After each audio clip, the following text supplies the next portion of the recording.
Good morning. In the summer of 1993 in Boston, was an international meeting of Amnesty International, which occurred twice, every 2 years.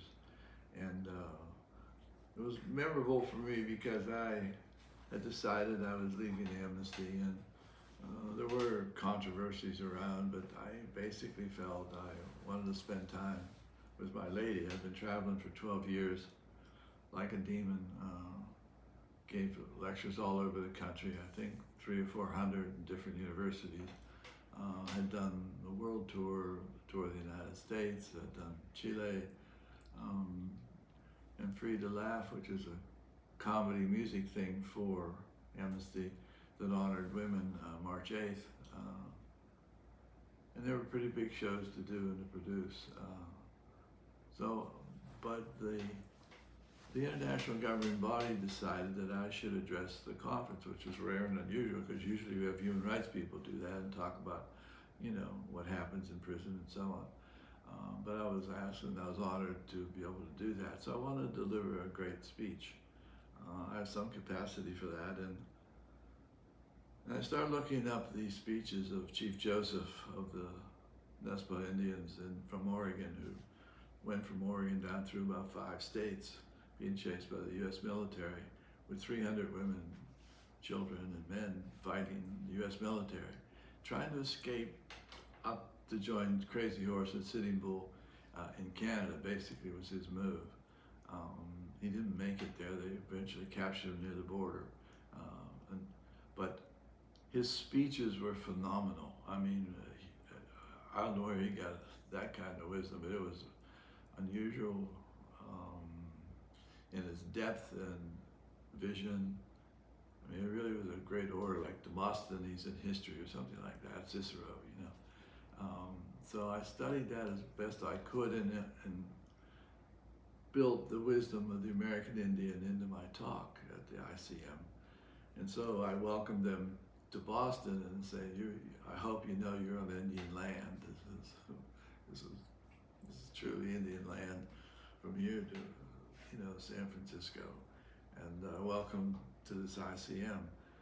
And I wanted to thank. I had a good 12 years at Amnesty. It was pretty exciting, and I think I drove them crazy with my activity. But I was pleased, really, to be going, and wanted to show that, and grateful for having worked for a great organization. So I did that, and I used Chief Joseph because he talked about how he wanted to feed his people now. It was time to put away the gun and feed his people and take care of them and look after the children and teach them games. And he just somehow spoke to the need of the American Indian to turn away from the gun and move into building that community and protecting it and protecting the land and protecting their people in a new way.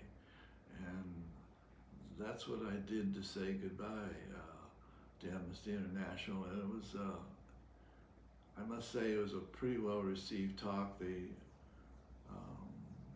embarrassed me by clapping way too long. They clapped, I think, for 10 minutes or so.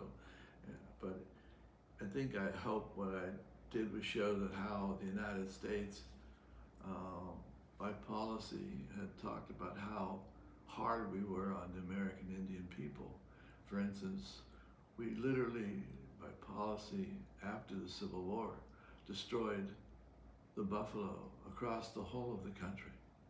Every buffalo was executed, not for its food and its clothes, not for its fur and food, as the American Indians used it for. It was just to stop the ability of the American Indians to feed themselves and use the fur for winter. And so I wanted to get across that meanness in a clear way of what had happened to the American Indian. And they were grateful, they were cheering, and it was a beautiful day. And I was happy to leave and move on, get time with my partner, Ferry O'Gary, who was a delightful partner and terribly smart and terribly intelligent. And start a new life as a one-man operation in my basement in my house. For the next 35 years it worked. And so it was a great send-off, and I've been working by myself ever since, and able to pull it off.